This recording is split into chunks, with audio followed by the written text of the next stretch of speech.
अस्सलाम वालेकुम, मैं हूँ आबिद अंदलीब। कुछ बड़ी अहम खबरें आ रही हैं और इतलात ये आ रही हैं कि पंजाब के अंदर एक दफ़ा फिर वारदात डालने की कोशिश की जा रही है, यानी कि हुकूमत तब्दील करने की कोशिश की जा रही है। अब इसके खदोखाल क्या है, ये बहुत इंटरेस्टिंग सवाल है। और अब इस सारी सूरत हाल को भांपते हुए इमरान खान एक दफ़ा फिर पंजाब का रुख किए हुए हैं और आज वो कुछ अहम ऐलानात भी कर सकते हैं। साथ साथ ये इतलात भी आ रही हैं कि मुमकिन है इमरान खान जो उन्होंने फाइनल राउंड प्ले करना था, अब उसको पहले शायद ये था कि वो अक्टूबर तक चला जाएगा या नवंबर तक चला जाएगा, तो अब ये कहा जा रहा है कि नहीं, मुमकिन है वो उससे भी पहले हो सकता है। पंजाब के अंदर अगर ये वारदात डालने की कोशिश करेंगे, उस दौरान भी पंजाब की असम्बली तहलील हो सकती है, KPK की असम्बली भी तहलील हो सकती है, और जो दूसरा ऑप्शन है उनके पास वो भी हो सकता है। पंजाब की तब्दीली के खदोखाल क्या है, ये बहुत इंटरेस्टिंग है समझना। गो के रात को बहुत बड़ा जलसा हुआ गुजरात के अंदर, इमरान खान का क्राउड था उसमें, चौधरियों का भी क्राउड हुआ होगा, लेकिन आजकल आपको पता है जहां जहां इमरान खान जलसे करते हैं वो बड़े तबाहकुन जलसे होते हैं। सरगोदा का जलसा आप देख लें, फिर जो गुजरात का जलसा देख लें, और गुजरात के जलसे पे कुछ सवालात भी उठे। सवालात बड़े सीरियस हैं। एक तो सवाल ये उठा है सोशल मीडिया के ऊपर कि जलसे में जो क्राउड था, जो पंडाल था, उसकी जिम्मेदारी तहरीक इंसाफ के ऊपर थी, और जलसे का जो स्टेज था वो उसके ऊपर काफ लीग का कब्जा रहा। जो वहाँ के मकामी तहरीक इंसाफ के रहनुमा थे, उनको स्टेज की एक्सेस नहीं दी गई और उनमें से कुछ लोग नीचे भी बैठ गए। ये चीज़ तो होगी, जाहिर है। जब कोई किसी दूसरी सियासी जमात के लोग इस तरह से ऊपर आकर मुसल्लत हो जाते हैं, तो फिर वो जो आपका कारकुन होता है वो उससे अफेक्ट होता है। अब ये उनको जाहिर है सब्र करना पड़ेगा, जो उनके मकामी कारकुन है। चूंकि परवेज इलाही ने मुश्किल वक्त में इमरान खान के साथ खड़ा वो जरूर हुआ है, और परवेज इलाही का इसमें क्रेडिट नहीं है, इसमें क्रेडिट मोहन इलाही का है, वो डट गया था। वरना परवेज इलाही की बातें आगे चल के भी हम आपको बताएंगे। लोग उसमें इमरान खान के थे, और इमरान खान जहां जा रहे हैं, आज भी वो बहुत बड़ा जलसा करने जा रहे हैं, तो लोग उनके साथ आ रहे हैं। अब ये जो कॉन्फिडेंस है उनको मिल रहा, ये उनको बहुत करीब कर रहे हैं इलेक्शन से। ये उनको करीब कर रहे हैं उस फाइनल राउंड के कि इमरान खान जब भी एक लोहा गर्म देखें और वो उस वक्त वो फाइनल राउंड का ऐलान कर दें। लेकिन वो इसकी तरफ क्यों नहीं बढ़ रहे? वो बारहा ये कह चुके हैं कि इससे अगर मैं कोई इस तरह की चीज़ करूंगा तो इसमें हालात बिगड़ सकते हैं, चीज़ें ख़राब हो सकती हैं, और मैं ये बात नहीं चाहता कि चीज़ें मुल्क के ख़िलाफ़ हो जाएं। मैं ये नहीं चाहता कि अगर मैं कोई भी ऐसी कॉल दे दूं और जिसमें कोई ऐसी आफत टूट पड़े और उसका इल्ज़ाम भी फिर इमरान खान के ऊपर लगा दिया जाए, यानी कि मार्शल लॉ लग जाए, यानी कि बहुत ज़्यादा ख़राब हो जाए मुल्क के अंदर अंदर के हालात, या खाना जंगी शुरू हो जाए। तो अब मैं आपको वैसे बताऊं, खाना जंगी की जो जितनी भी पैरामीटर्स जो उसकी जो रिक्वायरमेंट्स होती है ना, वो सारी पूरी हैं। जो तबाही आई हुई है मुल्क के अंदर, जो महंगाई है और बिजली के बिल हैं। मैं जिस घर में रहता हूँ 3,000 उसका बिजली का बिल आता था, 11,000 उसका बिल आया है।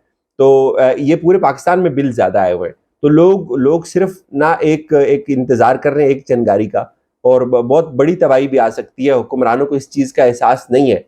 और इनकी बहुत बड़ी जो कमज़ोरी थी वो अभी सैलाब के पीछे छुप गई है। वरना जिस तरह का इन्होंने तूफ़ान किया हुआ है, महंगाई का एक बम आया हुआ है लोगों के ऊपर, लोग बड़े बेबस हैं और लोग निकलने के लिए तैयार हैं। ये भी एक बहुत बड़ी वजह है, लोग इमरान खान के पीछे हैं कि उस वक्त ये फिगर्स देते थे। और अब इमरान खान ने एक और ज़बरदस्त तरीका ये पकड़ा है जलसों के अंदर, कि वो तमाम चीज़ें दिखाते हैं, साथ साथ वो वीडियोज़ इनकी दिखाते हैं, वो फिगर्स देते हैं, वो इश्यूज़ की सियासत भी अब कर रहे हैं।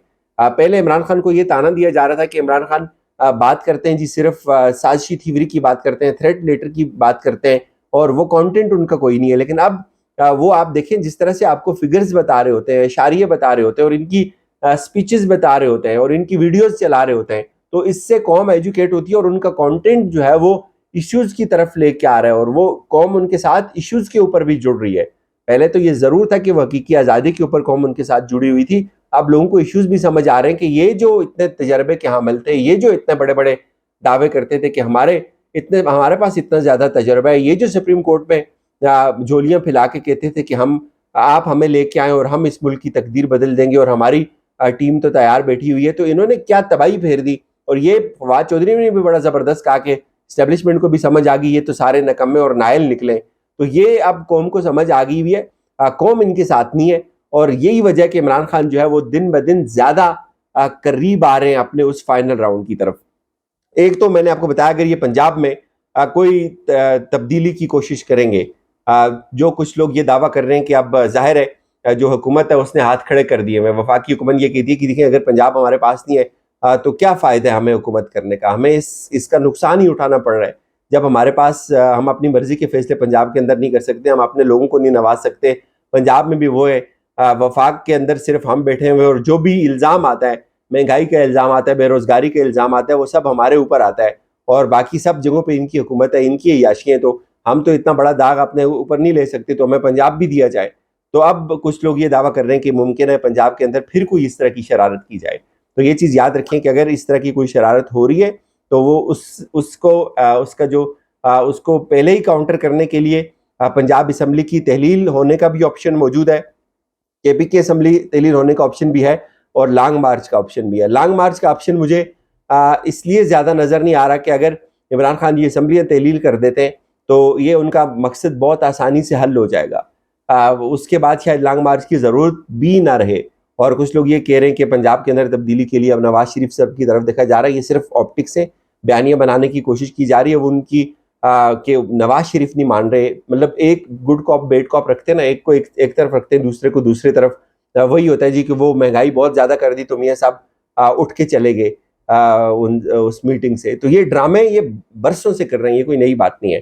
तो अब सूरत हाल ये है कि अगर इन्होंने पंजाब में फिर कोई शरारत की जो कि जिसके इम्कानात भी हैं, जिसके आसार भी हैं, जो हो भी सकती है, तो उसको काउंटर करने के लिए इमरान खान असम्बली तहलील कर सकते हैं। और ये भी चीज़ रिकॉर्ड का हिस्सा है कि जो चौधरी परवेज़ इलाही हैं उन्होंने उस तरह से काम नहीं किया जो इमरान खान की पॉलिसी थी।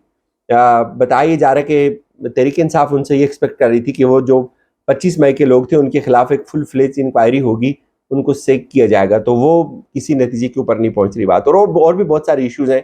तहरीक इंसाफ की जो लीडरशिप है उसको भी चौधरी परवेज़ इलाही का जो डबल रोल है उससे बड़ी शिकायत है, लेकिन अब इमरान खान के पास भी कोई ऑप्शन नहीं है। चौधरी एलानिया तौर पे इमरान खान को क्यों नहीं छोड़ सकते, ये मैं आपको बता दूं, उसकी सिर्फ एक वजह कि उनको अगले इलेक्शन में अपनी शिकस्त नजर आती है। उन्होंने ये देख लिया कि लोटों का हाल बहुत बुरा हो रहा है, लोटे किसी जगह भी कामयाब नहीं हो रहे और लोटों की जो दुर्गत बन रही है, अगर उन्होंने ये कुछ किया तो उनसे उनकी सारी सियासत खत्म हो जाएगी। तो इसलिए उनको ये खौफ, और दूसरा आप ज़ाहिर है खुल के सामने भी नहीं आ सकते, और ये उनका एक डायलेमा है। और तरीके इंसाफ का भी यही मसला है कि उनके पास चौधरियों के अलावा अब कोई और ऑप्शन नहीं है। मोहन इलाही इसमें बहुत बड़ी रुकावट है। परवेज इलाही के तक होता तो शायद वो दूसरी सफ में चले गए होते, बल्कि बहुत पहले चले गए होते। तो अब जो फाइनल राउंड है, आज भी बहुत बड़ा जलसा होने जा रहा है तहरीक इंसाफ का, लेकिन जो फाइनल राउंड है वो जो मुझे गालिब गुमान लगता है वो असम्बलियाँ तहलील करने गए। चूँकि इमरान खान ये समझते हैं कि जितना वक्त करीब आ रहा है, अवाम की मकबूलियत अवाम के अंदर उनकी मकबूलियत में बेपनाह इजाफा हो रहा है, लेकिन इतना ही जो हुकूमत है वो डर रही है, इतना ही हुकूमत इलेक्शन से भाग रही है, इतना ही हुकूमत इसको कबूल करने के लिए तैयार नहीं है। तो उनको दीवार के साथ लगाने की भी दूसरी तरफ पूरी कोशिश हो रही है। तो ये खान सब ये समझते हैं कि अब हमारे पास जो आखिरी ऑप्शन रहता है बगैर किसी तसादम के, वो ये है कि हम असम्बलियाँ तोड़ देते हैं। जब असम्बलियाँ तोड़ देते हैं तो फिर इनकी मजबूरी बन जाएगी इलेक्शन करवाने, और इलेक्शन अगर होते हैं तो उसके रिजल्ट आपके सामने। इजाज़त दीजिए, अपना ख्याल रखिएगा। खुदा हाफिज़।